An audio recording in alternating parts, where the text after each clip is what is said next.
I want to thank you all for coming here today for this press conference. We're here because 67 souls lost their lives on January 29th. That's why we're here. The NTSB, the National Transportation Safety Board, came out with their preliminary findings today. I want to commend Chair Jennifer Hamady for the great work and great recommendations that came from the board.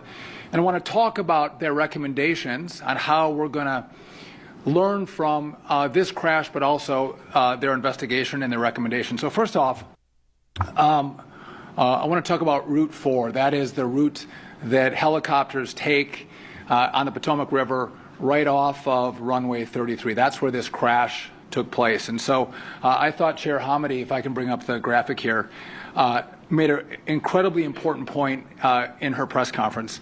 And in her graphic, you can see 0 at the bottom would be runway 33. If you go to the left to 4,000, that is the eastern edge of the river by the embankment. If you go up 200 feet, you are only 75 feet away from a landing aircraft. So at best, we're in a situation where we're threading a needle allowing helicopters to fly down the same airspace as landing aircraft. And why this information wasn't studied and known before January 29th is an important question. But based on that information and this crash, we are going to continue with our restrictions on Route 4 here. So about 36 hours after the crash, we restricted this airspace, and we're going to continue with those restrictions. That would be from Haynes Point to the Wilson Bridge. Again, this is the area right off of runway 33 where the crash happened. We're going to have a notice to airmen with the specific guidelines on how they're going to fly this route. I talked to Secretary Pete Hegseth earlier today, talked about giving the military, the DOD, a route around this restricted airspace, which I think the military is going to be fine with. We will have exclusions for presidential air travel, vice presidential air travel. If there's a life-saving mission or law enforcement, we'll have exclusions for that, and we'll take the appropriate action at DCA to shut down air travel to make sure we don't have, again, helicopters and airplanes crossing paths. So this is going to continue into the future, again, making sure air travel at DCA is safe. Want to also talk about another point that Chair Hamady brought up, that over the last 2.5 years, there have been 85 near misses or close calls. And that is close calls that are within 200 feet of vertical separation and 1,500 feet of lateral separation. Incredibly close for aircraft. 85 of them. I think the question is, when this data comes in, how did the FAA not know? How did they not study the data to say, hey, this is a hot spot, we're having near misses, and if we don't change our way, we're going to lose lives? That wasn't done. Maybe there was a focus on something other than safety. But in this administration, we are focusing on safety. And so what the FAA has deployed is AI tools to make sure we can sift through the data and find hotspots in our airspace at our airports. So if there's another DCA-esque situation out there, our AI tools will help us identify those and take corrective actions preemptively as opposed to retroactively. Also, another incredibly important safety lesson that we've learned from the DCA airspace crash. I want to talk a little bit about how we move forward, because there's been a number of air incidents that have taken place over the first several weeks since I came into this department. And there's no unique, they're all unique. There's no common theme to the crashes that have taken place. But I think what it's done for us is made us focus on our air traffic control system. And when we take a look at that system, no doubt it is antiquated, it's old, it's anywhere from 25 to 30 years old. You've heard me say it 1,000 times. We're using floppy disks in our system. We have headphone jacks that we're plugging and unplugging. This is, think back to the 1980s, if you were even alive, That's the system that we're using for air traffic control. Now, I want to be clear, our system is safe, right? It's old, but it's safe. But we do have signs to say, looking forward, we don't want to lose lives because we have a break in the system. So it has to be upgraded, and it's going to take money. And a lot of promises have been made from DOT and the FAA about upgrades to the system that have never happened. Again, this should have happened 4 years ago, 10 years ago, 15 years ago. But right now we're at a point where we can actually do it, and we can do it really fast. Again, we're thinking, 3.5, 4 years we can get this completed. A brand new air traffic control system, gold-plated, envy of the world. And so what we're looking at doing is some they're not simple. This is high-tech stuff, but we are going to move from copper wires. We're going to go to fiber, wireless, and satellite, right? A combination of those three in our system. We have radar. Again, it works, but this is from the 1970s or early 80s is the newest radar that we use. We are going to get state-of-the-art brand new radar to feed into our cabs, into our towers, into our scopes. We need state-of-the-art new terminals for our air traffic controllers. So they have all the right screens with all the best technology behind it that gives them the best data to analyze as they give instructions to air traffic.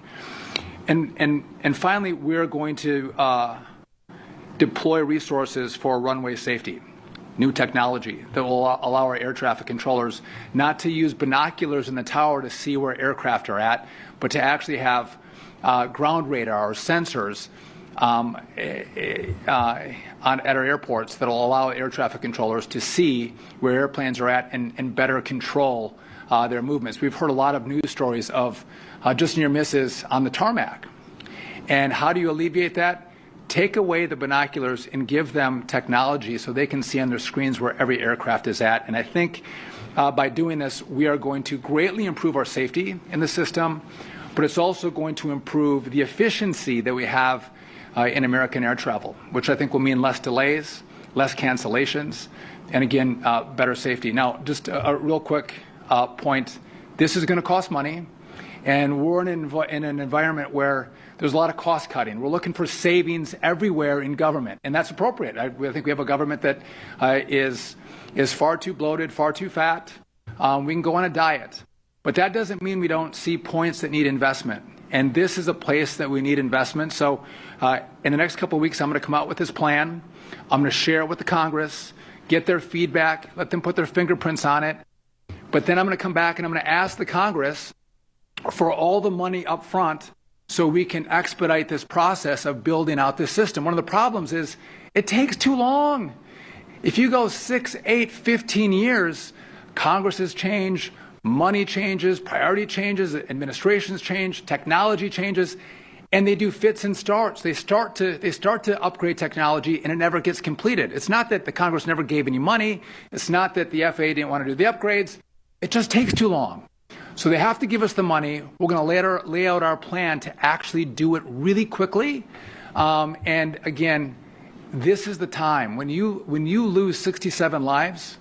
I think we can honor those who lost their lives by paying this forward and saying, you know what, we're going to make sure we've learned from this air disaster, and we're going to pay it forward so there's not other families that have to go through the pain and anguish of losing a loved one like these families had to go through.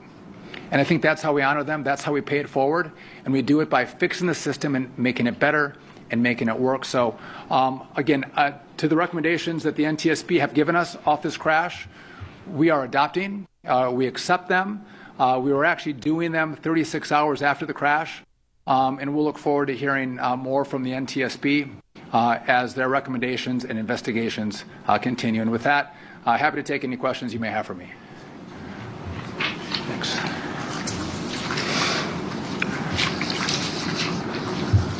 Yes. Hi, yeah, Will Geisbach from the Air Current. I was wondering if you could expand a little bit on the AI tools that you mentioned were being used. I know that there's been plans in the past, especially at FAA, to implement those tools in existing databases of like safety data, safety voluntary reporting databases. Can you talk a little bit about where that's being used and when it started? So it was Liam. It was used in the last couple of weeks. We started using the AI tools, and again, we started with 12 airports where we have a lot of cross traffic to analyze the data and again look for hotspots. And in the next 2 weeks, we're going to deploy that to all of the airports around the country. So is it the towers? And like at the airports and aircraft control towers? Well, as the information comes in, yes. At airports, through towers, yes. When that information comes in, again, whether you have near misses, again, I think it's a lot of information comes and it's hard to parse through it. AI will help us look at it and see what information we can draw from it to make changes moving forward to prevent disasters. This is not the only DCA is not the only airspace that has this cross traffic. There's several other airports out there that have this. And again, do we have problems in those airports like we did in DCA? Yes. Secretary Duffy, it's Pete Muntean with CNN.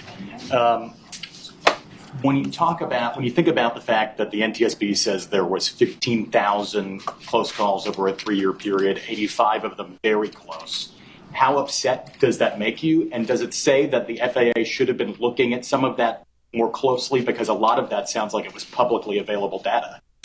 Yeah. Yes. So does it piss me off? Yes. And that's not an appropriate word maybe for a secretary to use, but of course. That the data was there. It wasn't effectively analyzed to see that we had this kind of risk at DCA makes me angry, right? And again, maybe there was too much data coming in. And it's easy maybe to look back and say you should have seen it. Looking forward, it can be more challenging. But it seems pretty clear someone should have seen, because pilots were talking about it. You've heard news stories, social media posts of pilots talk about these near misses. It's not like it was hidden in the data somewhere. If someone was paying attention, someone was on the job, they would have seen this. And so, again, this is a lesson for us to use the best tools possible today that we have available to us to analyze the data, and that's why we started to use AI. Quick follow-up. You talk a lot about speed when it comes to the FAA and changing the FAA, but I think those who have been indoctrinated there for a long time might say that's a dangerous thing because you don't want to sacrifice safety. So how do you find a happy medium there, and do you worry about maybe introducing some sort of danger here? So it's a good question. So speed versus safety. That's a wonderful question. And again, I could say you don't move fast and you don't have new technology, right? You're really safe with 1960s technology in our towers. I would say that's not a good solution.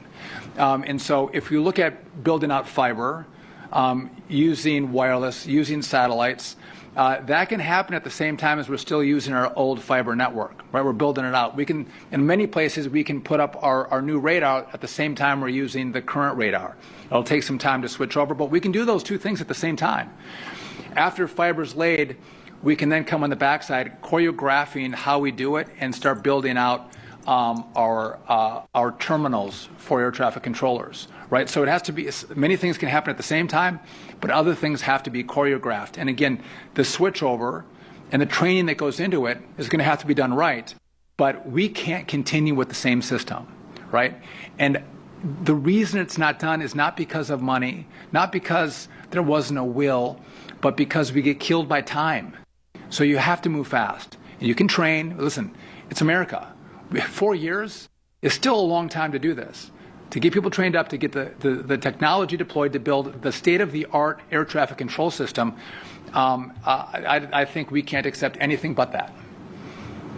Yes? Hi, Secretary Duffy. Ali Versprell from Bloomberg News. You previously on Fox mentioned an 18-month time frame for rebuilding the air traffic control system. And right now you talked about 3.5 to 4 years. Can you kind of clarify what you're hoping to get done in 18 months versus the multi-year timeline? The question was 18 months to now 3.5 years. What happened? Listen, I'm not going to do we're not going to do a partial. We are going to give you a brand new system. The best of the best, state of the art. And I think we're America. We deserve that. We should have that. So I'm putting everything in to give America the best air traffic control system possible. And again, I think the American people want it, and I think the Congress wants it, and I'm going to give them a plan that'll show that we can do it. Yes. Secretary Dovey, Dave Shepardson from Reuters. So are you going to maintain all the existing restrictions on helicopters at DCA? And can you talk about the fact that the helicopter was not using ADS-B out, and whether you want the military to use that safety system on routine training missions? And just on the congressional side, the Prime Administration asked for $8 billion. It sounds like what you're talking about is something much higher than that to get a new system and address all the antiquated parts of the. So it's going to be a lot of money, but in regard to how Washington spends money, I think it's going to be a pretty reasonable number. And again, I'm all for efficiencies and slimming down the size of our government, but there are things you have to invest in, and we'll try to do it as cost effectively as possible. But it'll be tens of billions of dollars to fix it, I believe. And again, the Congress sends the money. The Congress, there are smart legislators who understand this space very well, and we'll look for their feedback. Also, with regard to the communication systems that the DoD uses, that's additional conversations we have to have with them about what they should deploy when they fly in civilian airspace. In terms of the existing restrictions, are you maintaining all the current restrictions on helicopters? Yes, we are. We might make some modifications. Again, as this was 36 hours after the crash, so now with the report. I want to make sure that we have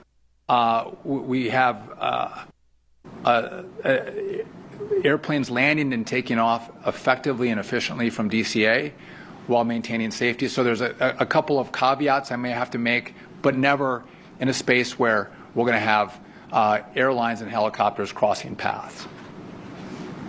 Yes. Hi, Lori Aratani with the Washington Post. Just to clarify, so you are going to accept and implement both urgent recommendations issued by the NTSB today? Well, I think she had one urgent recommendation, which was the DCA airspace, Route 4. And then the rerouting of. That's right. So as part of blocking off Route 4 between Haynes Point and Wilson Bridge, we'll give another pathway for aircraft to go around. But yes, that's that, and that was in place 36 hours after. We're going to continue that. Again, we do have exceptions for presidential and vice presidential travel. The airspace gets shut down when that happens. They can travel Route 4, but airplanes aren't coming into DCA during those time periods. So yes. Okay, can I sneak one more in, which is, sure. I know you have an existing vendor that's working on the modernization of the national airspace. What happens with that Verizon contract? So the Verizon contract is still in play. How we move forward is a question we're going to grapple with. But again, I need contractors. By the way, for the telecom, we currently have 200 providers. Not one company can't do it alone, but I want companies who are going to build excellent infrastructure and build it quickly. That's what we need. And those who are on board are going to work with us. Those who aren't won't get contracts. Got it. Thank you. Yes. Just to follow up on our question, Sam Ogazalik at Politico, I want to triple check. You're accepting both urgent recommendations today, both permanent restrictions on Route 4 and the alternate route. So again, Route 4 is closed off, like it has been per the recommendation from Haynes Point to the Wilson Bridge. We're going to continue with that. Now, there are points where other aircraft can come through, like the president, if there's a life-saving mission, if there's a law enforcement mission. We'll deal with air traffic at DCA as we allow those aircraft to come through. We're going to have a notice to airmen that comes out. We're going to put all the finer points on this by tomorrow and release that to the public and to pilots. And in regard to DOT's RIF plan, how many layoffs are expected agency-wide and specifically at the FAA? Well, when we make that decision, I'll get back to you, or you can reach out to us. Yes? Hi, it's Tia Humphries at ABC News. A part of the alternate routes with the cancellation of using Route 4, does that include flying over residential areas at all, or just another body of water? We're gonna put all the details out on that tomorrow, so you'll see what the plan looks like. But I think the clear point here is having helicopters fly under landing aircraft and allowing helicopter pilots to say, I'll maintain visual separation, that is not going to happen anymore. That is too risky. You're threading the needle, and it's going to stop. Thank you, Mr. Secretary. Just a question on safety more broadly. I'm sure you've seen Delta's CEO came out and said that airfare ticket sales are down as a result of the recent crashes. I think American changed its revenue outlook to the downside as a result of the crashes. They've said that flying is still safe. You've said it. NTSB Chair Hamandi has said it. But are you worried that these assurances are not getting through to the flying public or the public writ large? Listen, I think whenever you have a crash that gets the attention that this one did, people will pause for a moment. But when they pause and reflect, they would say, of course, millions of flights, hundreds of millions of passengers a year travel on airplanes in this country. It is the safest mode of transportation. I think Chair Hamadi made the point, it's more dangerous to drive to the airport than it is to fly out of the airport. And that's true. And we have to work on this number. We lose over 40,000 people a year in car crashes. Way too many. We got to bring that number down. We don't lose anywhere near that number in air travel. So again, this is incredibly safe. But again, I think what I'm doing is learning lessons from what happened in the last month, but then also looking at what risks do we have in the future, and let's fix those risks before we have any loss of life. One more question. Yeah. I have a weird technical question that you might not be able to answer. The FAA instituted, I think, 45 of the runway interference technology, and how does that differ from the AI technology? Is that a wonky question? So one more. Yeah. Last year, the FAA instituted like 45 of the radar technology at the. I'll connect with my okay. Then I'm going to pivot to another question. A lot of the stuff that you're saying about the fixing the NAS and everything like that, that's not new, right? The transition to fiber, that was a part of the FAA restructuring. What's new here? Is it just that this is the time to actually, you've got the momentum, let's do it? So a couple things are new. We're going to do it all at the same time, right? That doesn't mean we switch over all at the same time, because I think CNN asked or made the point that can be risky. We want to make sure we train and have a smart switchover, but we're not doing a step-by-step approach, right? And to your point, you'd say, well, let's look at next gen. We already said we're going to do it. Well, look at the space.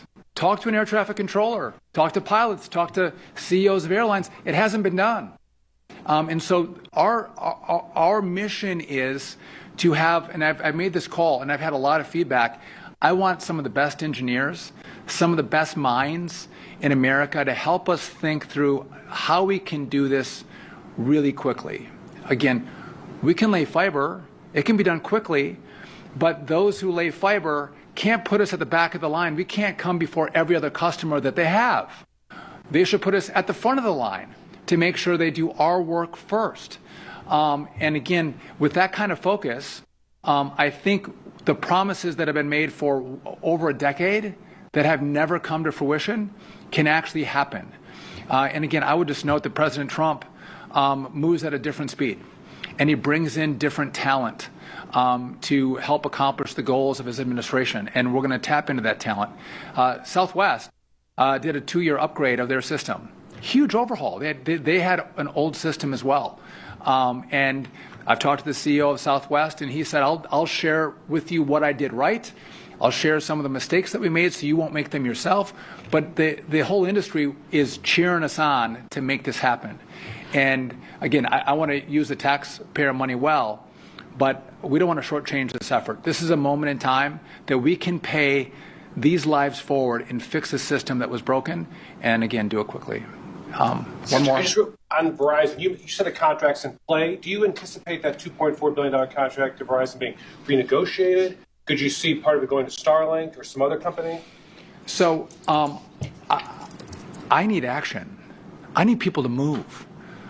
I need, if we have a $2.4 billion contract, I want the fiber in the ground. We're over a year into that contract, and how far along are we? That's the question. And so I want companies that want to move fast and build this out. I can't wait 10 years. You can't wait 10. The American people can't wait 10 years or 12 years to lay fiber. We have copper right now. And so I need companies that are going to move at the speed of Donald Trump.